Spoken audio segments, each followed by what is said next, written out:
Welcome to the Opportunity Podcast, where entrepreneurs come to learn from real buyers, sellers, and industry experts on the lesser-known growth opportunities to build their online business empires. We'll uncover tactics veteran online business entrepreneurs have used to build, buy, flip, and sell their way towards personal wealth. Sit back, grab a coffee, and get ready to uncover hidden growth secrets. The Opportunity Podcast starts now.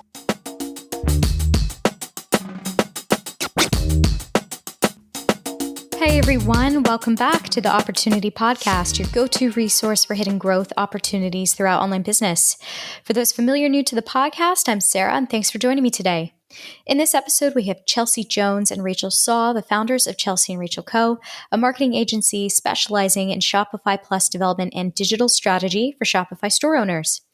Chelsea and Rachel are one of only 5 women-owned Shopify-Plus Preferred Partners in the world. With a combined 30 years of experience, they have a proven track record of helping well-known food and wellness brands scale their customer base and hone in on their Shopify presence. Chelsea and Rachel walk us through the nuances of Shopify marketing and the best ways to implement an effective Shopify marketing strategy. They give us insights into their favorite ways to deepen customer engagement, and they go through some of the common marketing pitfalls that Shopify merchants should avoid. If you're a Shopify seller, grab a notebook and listen in as Chelsea and Rachel demystify Shopify marketing. Let's get started.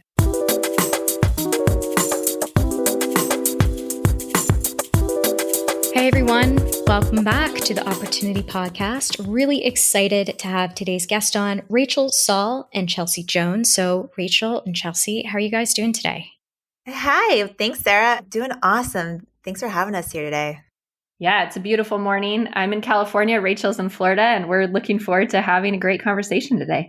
Oh, I love it. You got like the coast covered. You just got America covered between you. That's awesome.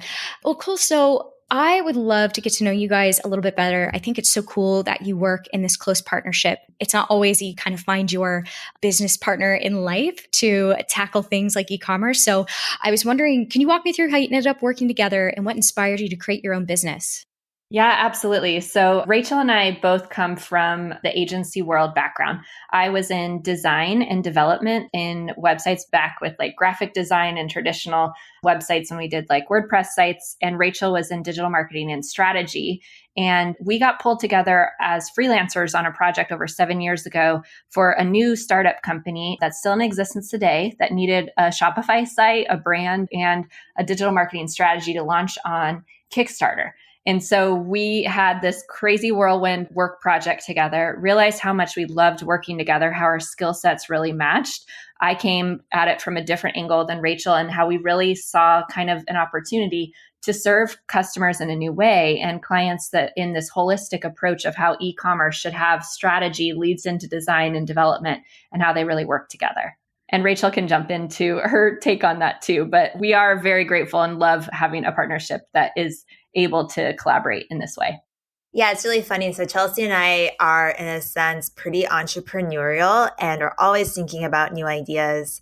So before we decided to join up together an agency model after our initial project we worked on together, I was thinking of a million different things, like how could we like start a business? What could I do to launch something in the online space? Just knowing that it was definitely an opportunity for future growth. And so I had this amazing idea and I called her up one day and said, "Hey, Chelsea, I wrote this business plan. I have this great idea. Let's do this thing together." And after spending, as you're an entrepreneur and like trying to build a business, you spend all these hours and hours like researching things and like getting samples and figuring it out and running numbers. She's like, "Oh, that sounds great. But I have a better idea. Why don't we just work together on the clients that I currently have so we can serve them better and really create something really dynamic for these small businesses to really make a bigger impact?" And I'm like, you know what? This sounds better. Let's do it. I love that. I love it. It's like, you know what? Let's just jump in and do it. Let's just do this thing together right now. That's awesome.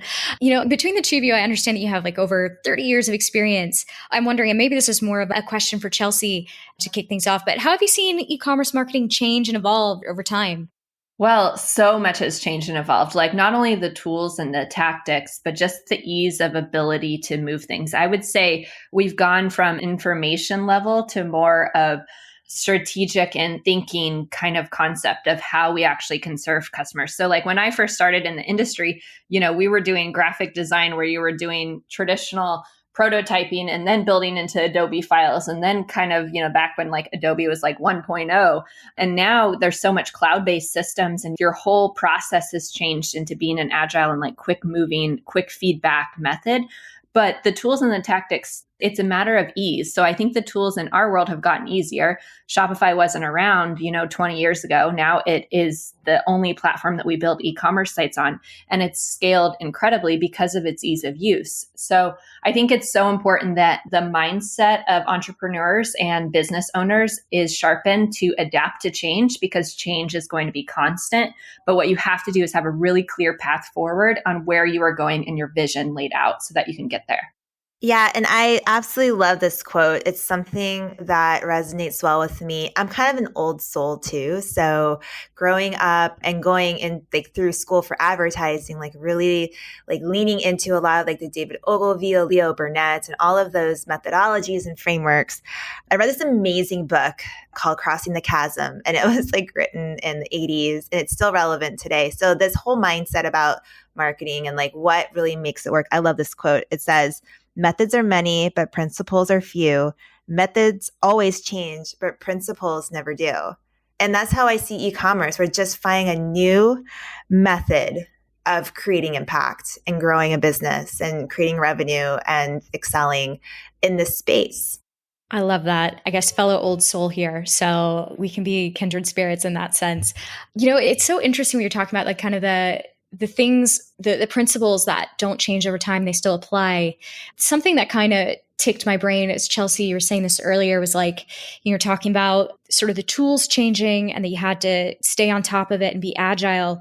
I kind of thought about this. I don't know why it's not popped in my head before, but I was like, man, it's just got to be such a different world. I'd imagine you'd have a more expanded creativity, right? If the tools are working for you in a way that they never did in the past, you can apply those same principles like you're saying, Rachel, but then still look towards kind of new innovations maybe that you weren't before. I could be making this up totally, but I'm wondering what you think about that. I totally agree. I think that the methods are always changing. I mean, if we're all like looking and working in the digital space, we know that every few months, something drastically changes with an update, or the way that we were doing business one way is impacted by one platform's decision to change something. And so we have to always be flexible. I love that the principles of like human psychology never change. And so I always think about this too, Sarah, like how do we just lean into the way of like the method of selling? There's a structure and a format that over time has proven time and time again to always work. And how do we take those methods and those principles and that approach and apply it to the technology that we have today? Like, how do we take a high converting headline that worked in print newspaper back in 1955, use the same concept and apply it to a landing page experience that has the same goal at the end of the day? I think it's totally right. Like we can do all these things, not necessarily reinvent the wheel. We lean into the things that we know work in the technology, the applications and the user stories that work today in our technology, like our phones and things like that. But there's parts of the human psychology that never change. And so how do we lean into that as well? Kind of looking back to move ahead. Yeah, and that's so important. And Sarah, to your point, like we always like to say that we're humans talking to humans still at the end of the day, even though we're technology experts and we specialize in building systems to make that easier from a marketing and a growth perspective. And part of our pitch when we build brands is we take them from a JV to a varsity level online. And that whole concept is literally that. Like, how do we make something so much more impactful online that was traditionally just seen as like, okay, or a so-so experience from a user experience or user interface?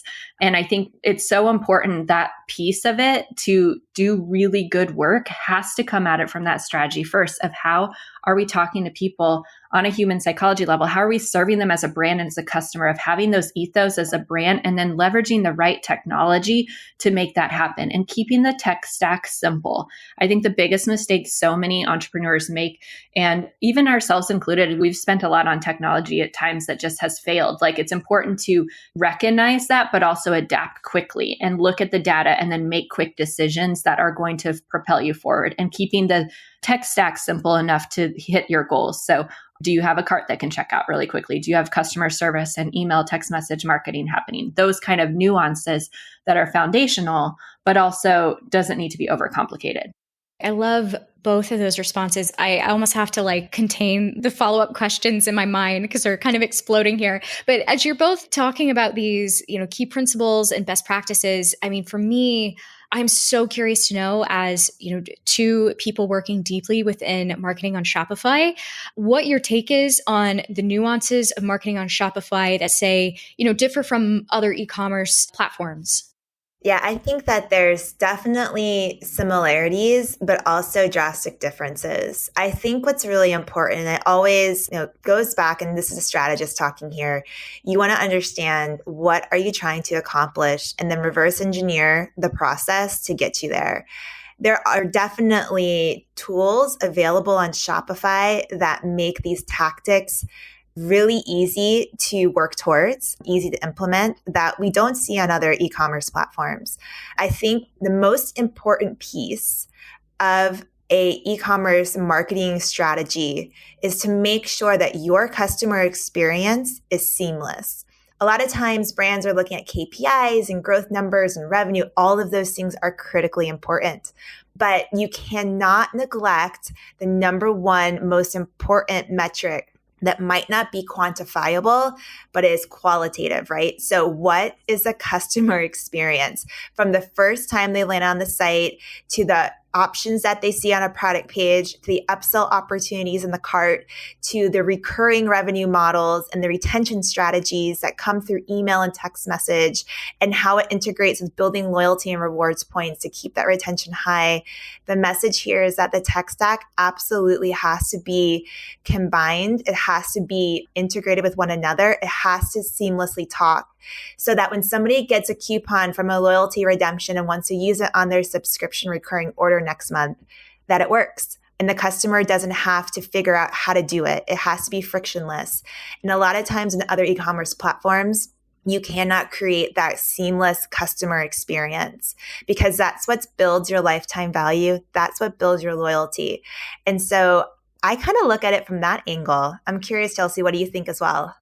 Yeah, I love that. I would also add on, it's so important to know the difference in Shopify versus all these other e-com platforms. Is in Shopify, you're actually building a brand, and you're building something that you can own intellectual data on, from your customer information to your engagement on, in email and text message and customer data and all of that. That's very different than Amazon, for example.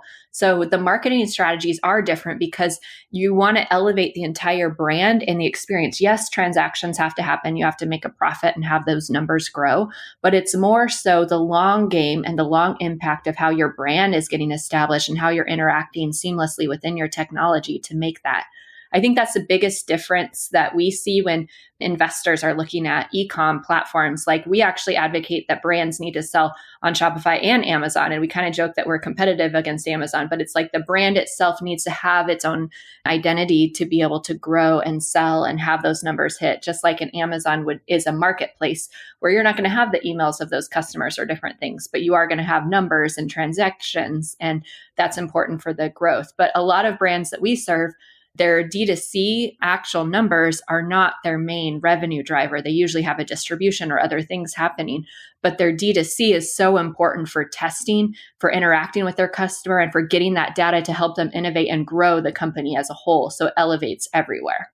I love that. I mean, I love that mention of, Amazon, of course, because we, work deeply with Amazon sellers, but then, also work with Shopify sellers, other e-com sellers. But everybody's kind of finding the bridge between the two. And, we've seen a huge shift from Amazon FBA sellers now really branching into, bolting on Shopify stores, bolstering the brand, kind of realizing the synergies between the two. Like you were saying, like that data, the beautiful, rich data that you can get with Shopify that you can't always get with Amazon is like huge. In a way, I was thinking as you guys were talking, and I'm almost ashamed I didn't think about this question before because it just popped in my head. It was like, I know that you have, kind of your individual strengths in your partnership and, your own experience that you bring to the table. I was curious, as you've worked deeply on Shopify, if there was kind of like, say, like a pillar of great marketing on Shopify that just seems to really resonate with you or you find has the most ROI. And I was thinking maybe Chelsea, you could kick me off.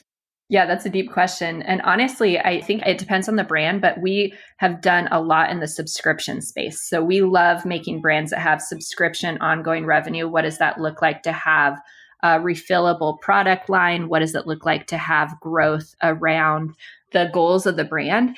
And I think the ROI there is incredible because you can take a company that has something that maybe is sustainable. Like we have a brand that we built their backend that has like sustainable cleaning products. So their glass bottles are not refillable, but the tablets they drop into them are. And we built the product description page can have it where you buy it on subscription, but you only get the glass bottles one time, and then the tablets become on subscription, and it all goes through a unified checkout on Shopify. We've done that with a lot of different other clients now that the unified checkout is happening into 2022. If you're familiar with Shopify and the tech stack and you have subscription, like on Recharge or Order Group, you know that the single page checkout is very important. And that's what's happening as a rollout now for all new customers, but legacy ones are going to move over in that way too. So one question that we get all the time is how can we quantify or even predict some of the subscription growth? And so much of that comes back to what we were talking about in the tactics and strategy of how are we engaging as a customer and a consumer? Are we seeing the churn rate at a certain level and giving them an incentive to stay on longer? Are we making it as customer focused as possible in terms of a portal and easy to use and upsells and pause and skip and all of the different features? And I think that's so important to see around how Shopify marketing can do that. And I know Rachel loves to talk about strategy too on subscription. Yeah, I mean, subscription's my jam. I love it. I think that there's so many different ways that brands can think about subscription. Think about how it's bigger than just recurring auto delivery every month or every 2 months or every 3 months. What we're really seeing work extremely well right now is being able to create and craft more of a membership-based program around subscription. So one of the benefits of being a subscriber is sure, you get like 15% off every month, but what else? What else is there? Are you activating like new swag drops or limited releases in subscription? Are you giving them the same discount on one-time purchases on the front end as they do on subscriptions? Just perk benefit. And so really elevating the opportunity to build a robust retention program. It's more of how I look at it now, more than just ordering something every month because I need to have my toilet paper come every month or I need to have my vitamins come every month. Like that's kind of a commodity, but how do we elevate it? And we talked a lot about Amazon a little bit earlier. A lot of people are used to Amazon subscribe and save, and that's just a model that people are familiar with. And the direct-to-consumer website experience allows us to do so much more and provide so much more value to customers that really elevates the experience. And so I love to think along those lines with brands and thinking and drawing that picture about what's possible there. Another marketing tool that I think is critical, love the opportunities that it provides on the Shopify platform, is Rebuy. Rebuy is a platform that allows for upsells, cross-sells at its core at checkout, but there's also many ways that you can custom tailor the experience to give and to show users based on what's in their cart or what website they came off of, or if they're a subscriber or not, showing them relevant key upsells to increase that cart value. As you look to what does it take to really scale a company online, it's going to be increasing AOVs while you increase your overall site traffic so that revenue growth is sustainable and scalable and that you're able to retain a portion of that long-term for recurring. And so a tool like that and strategy is unreal to really be able to see those ROI metrics like increase. I mean, pretty much every brand that we have put a rebuy selling strategy in place, and ROI is nearly immediate. I haven't seen a brand yet not make an ROI on it. It's awesome. Oh man, that's awesome. I love that you guys earlier were talking about subscriptions. Like we've had, some people come on the show and they've been so jazzed up about what it could do for their e-commerce businesses. And, we hear from a lot of our sellers that they want to break into it, but it's, it's a little bit scary. They don't know quite how to get started. They don't want to burn a lot of money trying to create that launch without really knowing what they're doing. So it's awesome to have you guys come on and sort of lay out some tips and tricks. Now, I was wondering, maybe it's possible to break things down a little bit further. I wanted to talk to the entrepreneurs out there that are fairly new to Shopify. So give me your take. For those who are about to launch a new store, what do you think the first steps to implement an effective Shopify marketing strategy might be? And, maybe Rachel, you kick me off here. Sure. So if you're brand new and just starting, well, you've got to know where you want to go. I mean, some of those core KPIs and metrics, things that you need to attain, they don't exist yet, right? So you don't really quite have an average order value. You don't quite have a customer lifetime value. You don't quite have like a average number of transactions per month. So you want to make sure you set those benchmarks. I think one of the most important pieces of getting started is really understanding your pricing model and how you can really make it work to your advantage on direct to consumer. So for example, the first step I would think about is what is the baseline for a free shipping threshold?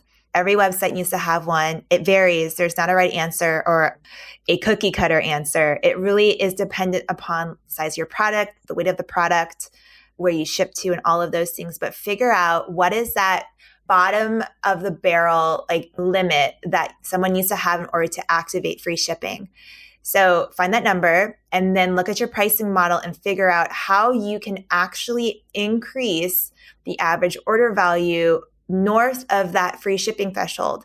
Is it items of 2? Is it a quantity of 3? And if so, if someone on average might add 1 item to a cart or 2, and you need them to get 3 over free shipping, how will you put together a pricing model or an upsell strategy in place so that you can get that person not only to activate the free shipping, but to also increase your average order value with every transaction? I think if you can get that piece figured out first, then you're well on your way to, being able to grow the business and know how to activate those KPIs. Yeah. And just to add on to that, it's so important that as you start out in Shopify and are running a business, that you have basic math skills and that you can run spreadsheets and have a good understanding, because your first part of business is literally just going to be sales and marketing. So you need to sell as many products as you can, but you need to make sure you do it in a profitable manner. And knowing your costs, knowing what it's going to take, we say on average, you're looking at probably about 25% of your monthly goal to spend on digital advertising.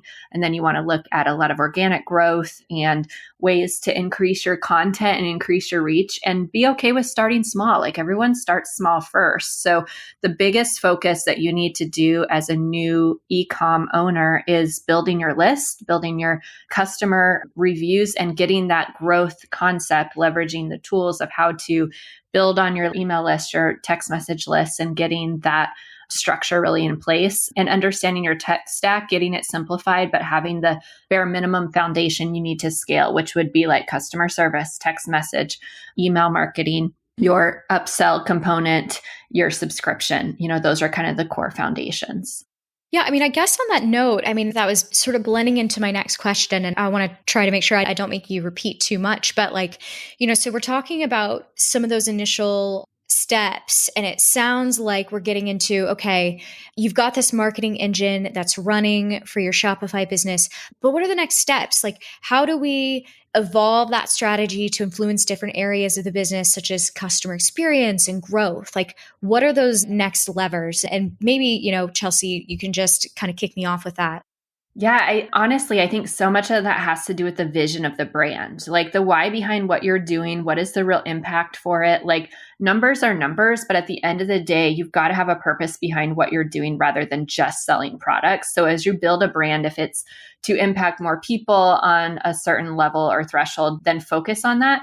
Keep the main thing the main thing. So like if you, for example, are selling lashes, we have a client in the beauty line that's selling lashes who's very good about understanding how to clearly define her brand messaging with her closed Facebook group that she has interactions with on her customers.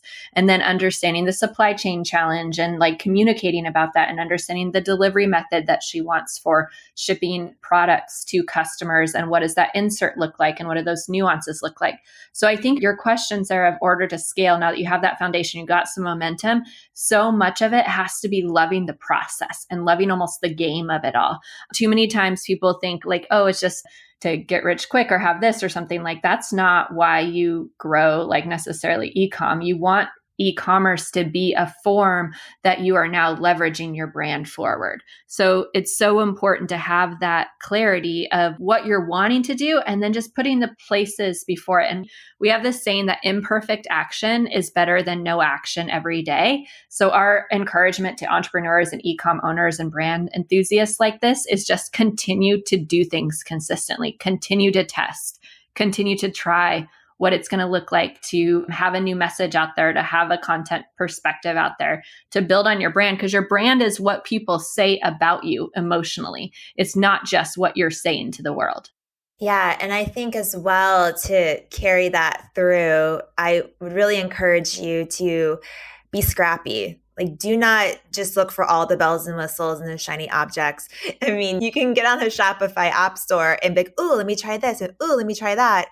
And the reality is just adding all those apps to your store is just adding a bunch of stuff to your website that's going to slow it down. So I recommend, respond and add technology when it's necessary. Be scrappy, be mindful of those kind of, app costs and whatnot. But, do not activate a loyalty program and the cost that involves with it and the uptake it takes to get that thing live until you are absolutely sure that you're ready to commit to a loyalty program, do it all out for the service of your customers. A lot of times you see brands just turn different things on and they don't have a plan in place for it. And it just falls flat and they say it doesn't work. Well, the reality is those types of programs absolutely do work, but you have to have created a program for it, created all of the email drips for it and the text message drips for it, integrated it into the entire buying experience and really talk about the program, and then it'll become adopted. So don't put the cart before the horse, that proverbial saying, but just focus on growing your brand, growing your sales, growing your recognition, and then add to when you know it's absolutely necessary to manage this part of the business better. Let's pull that lever now. Both excellent pieces of advice. I got fixated on a couple things that you both were talking about. Chelsea, you're mentioning one of your clients having Facebook groups for their brand. And Rachel, you're talking about being able to serve your customer and actually being ready for that. Because that was one thing, looking through everything that you offer your clients, that's what really stuck out to me is your focus on creating deep customer engagement, getting a feedback loop. I mean, I think that's a proverbial problem for e-commerce sellers. I think a lot of them are kind of yelling into the abyss of how do I get customers to like me and talk to me? I swear to God, they're out there, they're buying from me, but I need more from them than just kind of purchasing every now and again. So I'm so curious to hear what your take is on, favorite ways to deepen customer engagement and actually get those feedback loops that are really going to grow a brand. Rachel, I know that you are working within strategy and things like that. So I'd love to hear your take first. Sure. So my first piece of advice is, as a founder, you don't want to create a faceless brand. It's okay that you're not plastered all over your website, and the brand, the product is, it's a result of something that you've created. I can't express more to you how important it is to put yourself as the founder messaging with your customers early on, even as you grow.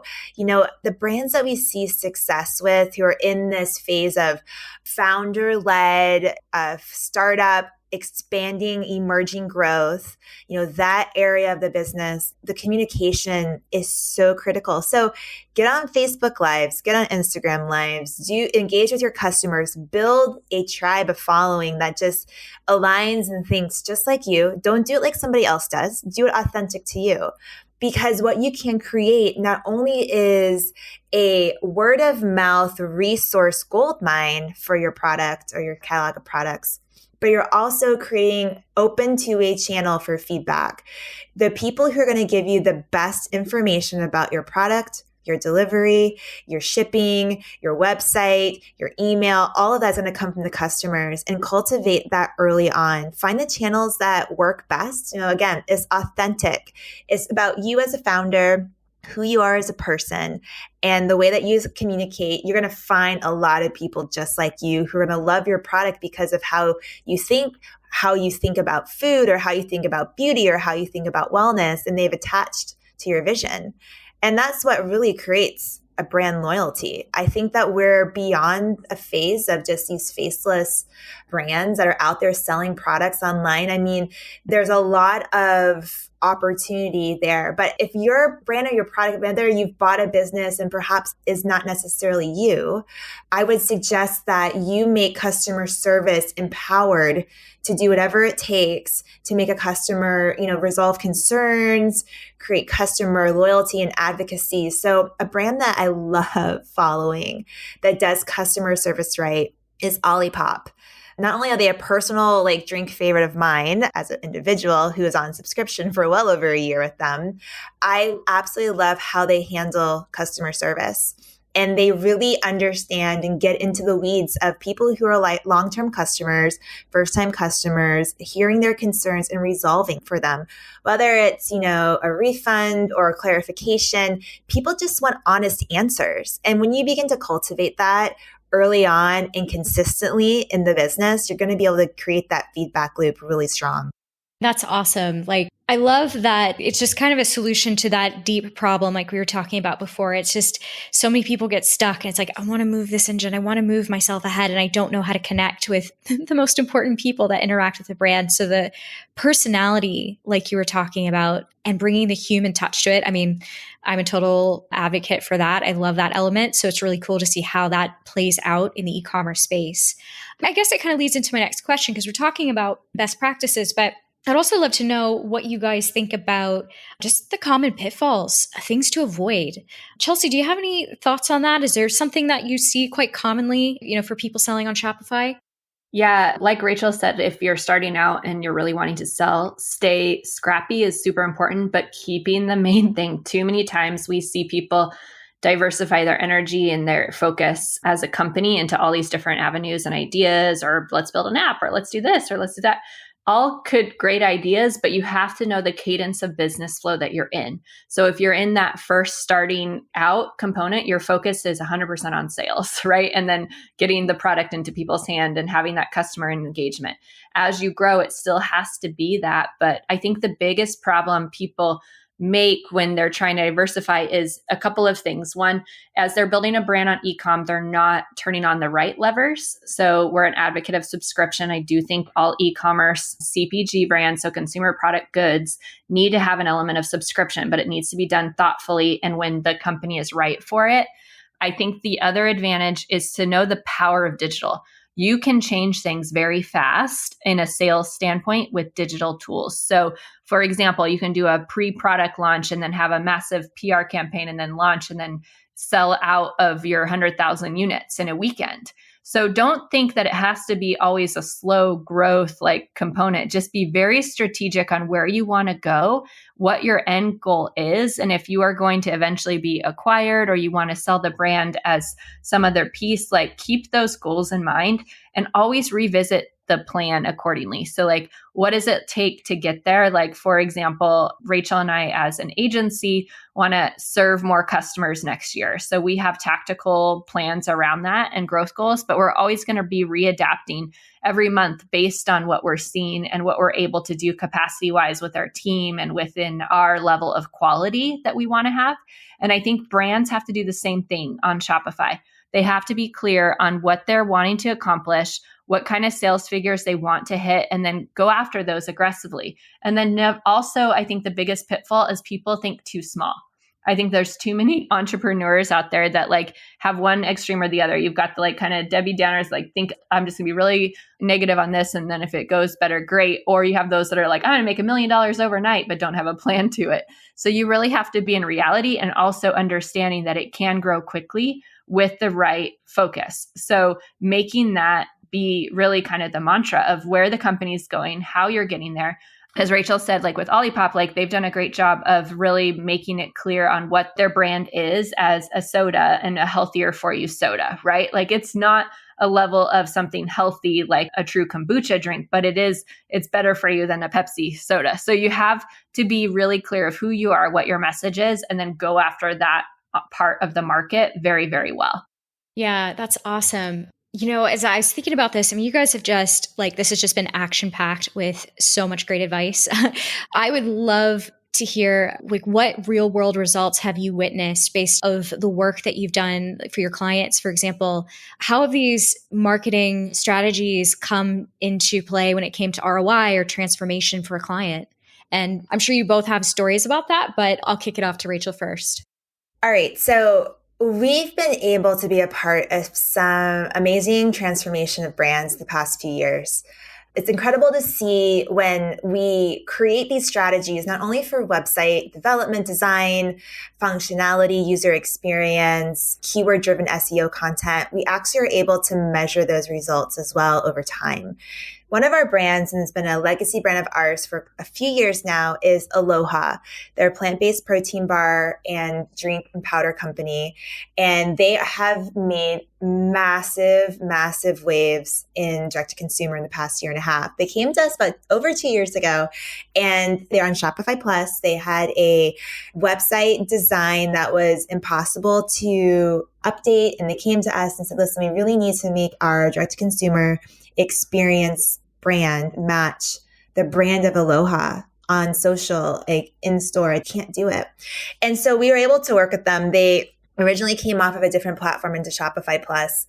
And then from the time that we were able to do their entire brand redesign, information architecture overhaul, I mean, we did like the whole soup to nuts on the website and got it launched out. It's been live now for a year and a half. They have seen sales boost by 289% since launching this website. Their total orders increased 254%, and the increase in online store sessions increased 134%. And these are all just stats from Aloha and just being able to talk to their consumers better, replicate their brand better, easy shopping, easy mobile experience, easy subscription experience. These facts and figures are amazing. I mean, Shopify did a case study on our work with them, and we were able to see a real world, to tell you where they started and where they are at today, even on a monthly revenue basis, is absolutely so rewarding for us to see. Another brand that we did a recent launch for end of this 2021 was Organic Prairie. Organic Prairie is the sister company to the well-known and well-beloved milk company, Organic Valley. They did a complete replatform from one e-commerce platform into Shopify. And part of the process there was to really make sure that their keywords on every page were mapped and organized correctly to really elevate their organic position. It's part of what we do with our strategy work. And this is probably my most favorite one of the year. After go live, about a month and a half in, we were able to see that the keyword ranking strategy work done took a very, broad keyword of organic baby back ribs and put them in position number 1 on that website for that product, that was their organic baby back ribs, in a sea of high competition. And to see the strategic mind work of our team being able to put their brains together and really execute quality work. And then seeing a ranking go from, I think, page 3 or 4 to position number 1 on Google, amazing win. So we had to see some of those great things this year. That's so awesome. I think one of my favorite things just from observing, I suppose an outside observer to you and your brand is like, you guys are obviously experts in the space, but you're also killing it in a space that's just not easy to kill it in. Food and wellness, like you have to be on top of your game. You have to be crushing it. These aren't just, I guess in my world, we say niches that you just kind of rock into and make it overnight. Like you really have to have everything kind of just streamlined and, no room for failure sometimes, I'm sure, when you're working with these huge brands. I was curious, how you guys decided to focus within those sort of verticals and what kind of opportunities drew you into that, even though it wasn't always like the easy way out. You know what I mean? Chelsea, I don't know if you had any thoughts on that.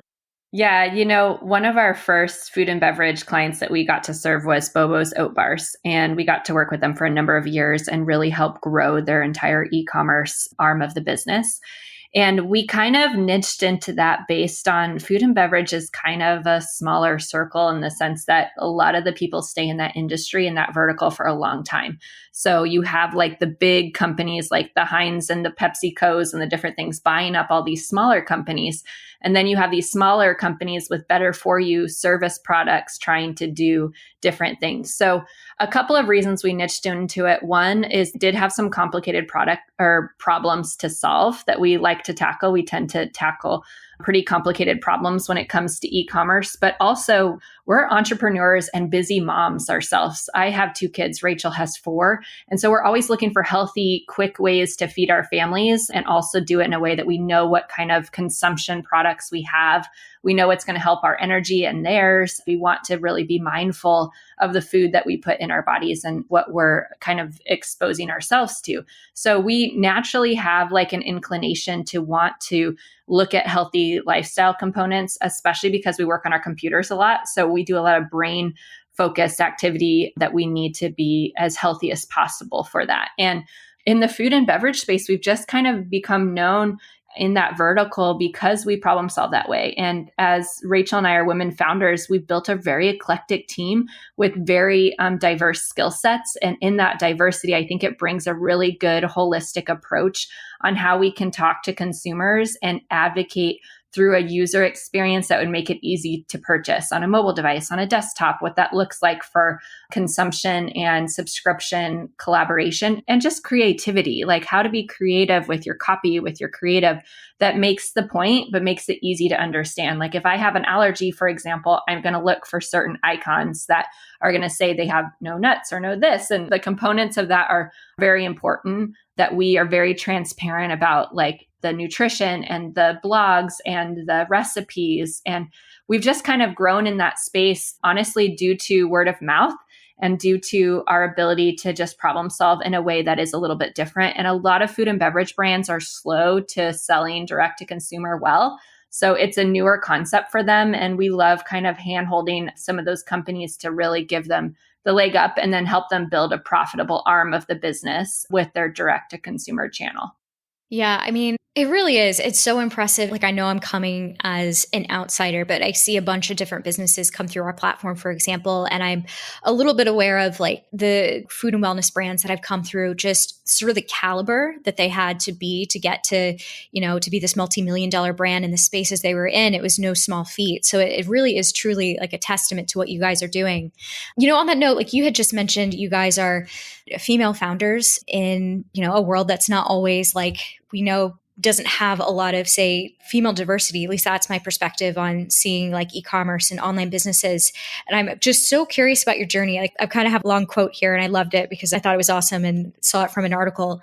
You previously said that in the world of web development, being a woman-founded and women-led agency is like wearing sparkles, running uphill in a sea of people moving downhill. It's honestly new and different every day. It is exciting because it's so alive and yet so challenging at the same time. Talk to me about what you mean here and what it's been like to carve a space for yourself in e-commerce.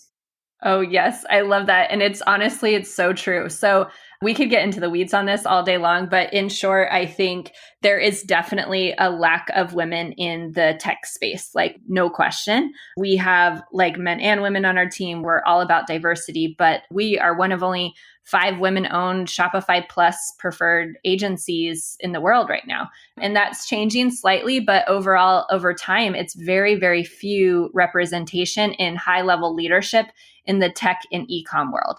And I think like that quote with running with sparkles and uphill with heels, like we're going to be against the flow always. Like we're going to come at it in a very unique way that is person-led, is human to human kind of component. We love to help with brands that just want a different perspective, want to be more thoughtful in what they do. We love working with a lot of brands that have the B Corp certification because they want to make an impact. But honestly, at the end of the day, I think it's valuing people and understanding quality over quantity for us is really important. So like code quality and how to do stuff, like there's going to be things that break and things that happen. Like what matters at the end of the day is how we communicate and how we ultimately solve the problems and identify the problems that are coming at us. So expertise. And I think that's what's different about us. Like when we say running uphill is like, everybody that runs an agency is going to have like ups and downs and great case studies and then problems to solve. But at the end of the day, how are we actually treating our customers and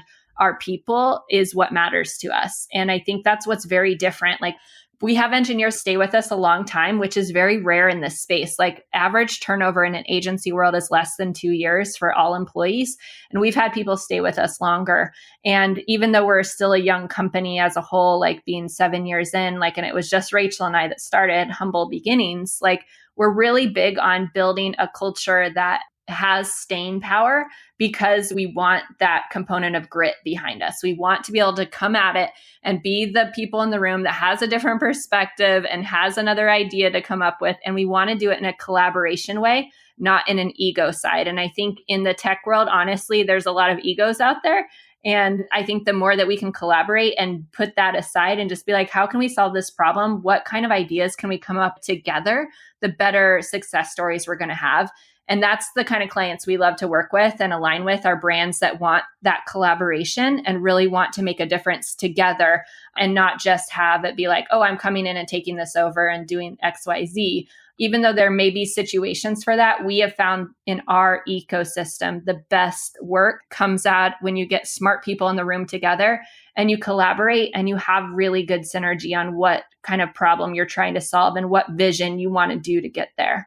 And Rachel can probably add on some more about how it is for us in this sea of really unique space as women in tech. Totally.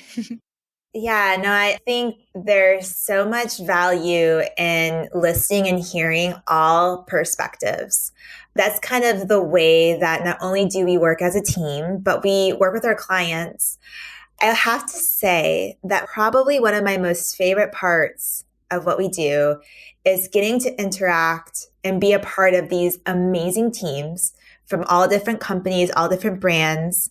They're all in different stages of their business. They're all different types of businesses. They have all different types of organizational setups in their businesses. And being able to learn from them. I always love to hear, my most favorite thing ever is to understand how a brand talks about their customers. And that perspective, I try to get my team to listen to as much as possible, because that understanding of how a brand talks about their customer gives us such a holistic perspective and how we work and communicate with all of the brands that we serve and the types of customers that they serve.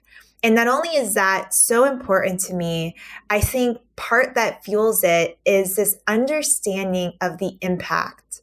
And not only the impact that I have or Chelsea has in the work that we do, but the work that our team does and how that translates to our clients, that then translates to their customers, is exponential.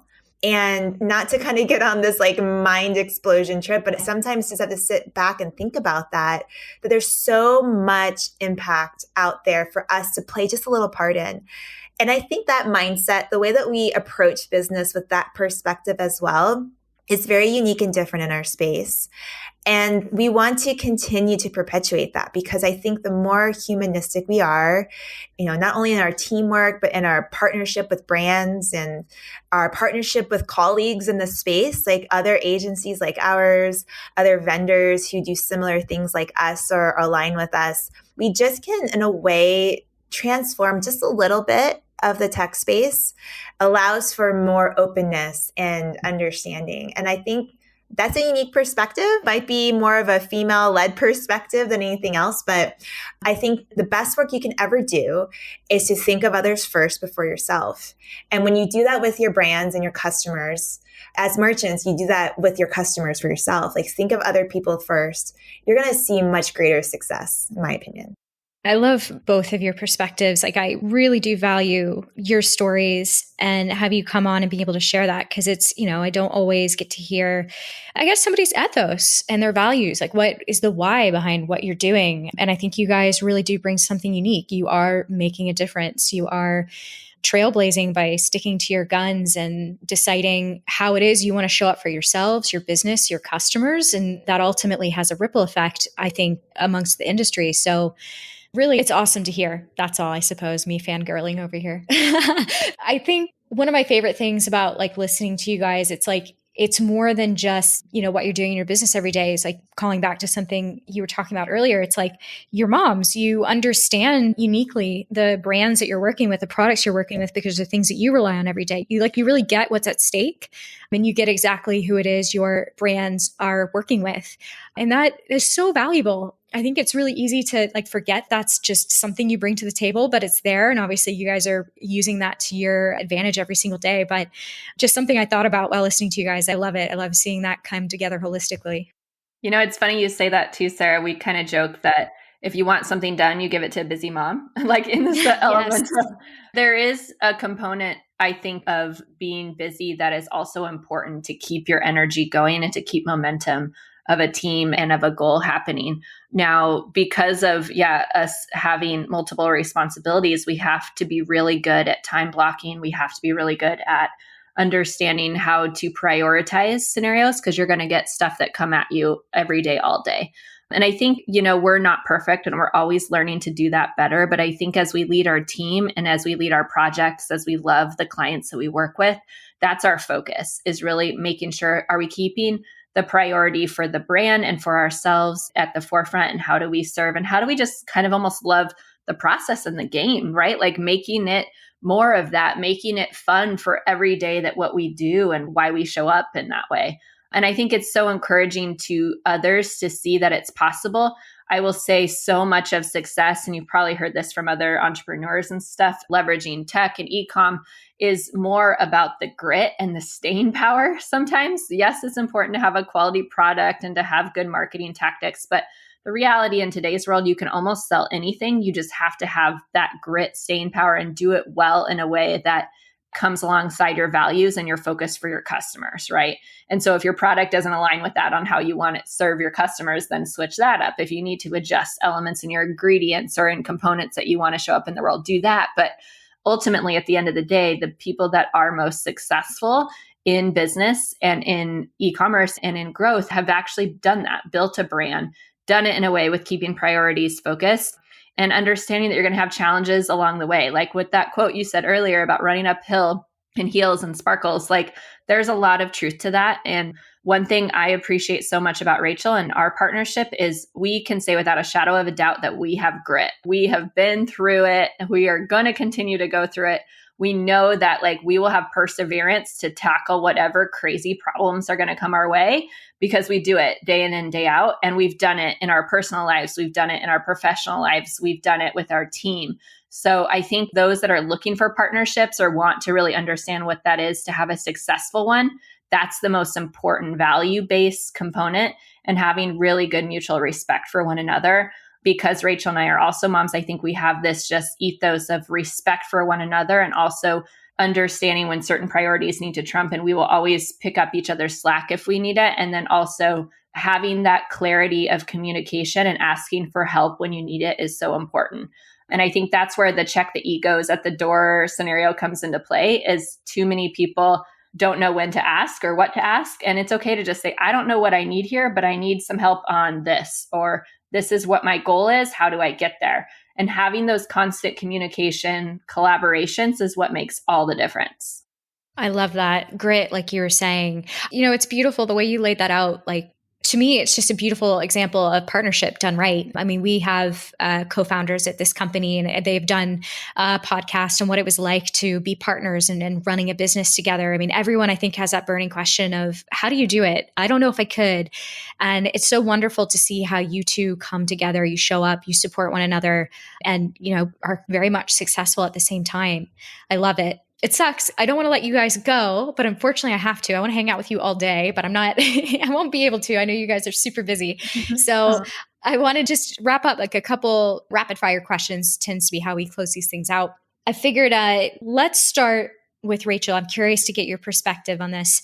What do you think are the best hidden growth opportunities within marketing on Shopify? I think that implementing an upsell and cross-sell strategy pathway to checkout is probably the number one thing. Awesome. Great answer. And Chelsea, what do you think are, tools or resources that people can use to help optimize their Shopify strategies? I think the biggest thing is education and being very clear on what you want to do. So if you want to make $1 million in a month or a year or 10 years, write it down and then reverse engineer it. So the biggest important thing with strategy is having a plan and writing it down on what you need to get there, and then asking for help where you don't know what you don't know. So getting smart people around your room, getting the right advice is really important. Awesome. And final question, and it could be one or both of you if you have an answer. What would you say has been your funniest moment working with an e-commerce? I mean, we have a lot, but one that comes up to my mind is we had this brand that had tea like droplets. Yeah. And we sent them to one of our lead developers who literally opened the packaging and thought they were candy and put them into her mouth. Oh, no. She's like, guys, this is not candy. Found out the hard way. Mm-hmm. Oh my God, that's so awesome. Yeah, it's so funny. You're like working and just asking that question to people within e-commerce. Like, you just get the craziest stuff related to products. It's hilarious. I love it. Yeah, you have fun at the end of the day, right? It's a lot of hard work, but you have those moments and it keeps things like interesting in the midst of it all, which I'm sure has been a crazy year for you guys. Well, that's awesome. Chelsea, Rachel, it has been an honor to have you on the show. I've really loved hearing your perspective on your business, the industry, so many great insights. I'm so excited for all the Shopify store owners out there. I think this is just going to be like gold for them. So thank you so much for offering that to our audience. Oh, thank you so much for having us on the podcast. We are just over the moon to be able just to share a little bit of what we've learned over the years with you guys. Awesome. Yeah. Thank you so much. Thank you again. Yes, it's such a pleasure being with you, Sarah. Thank you.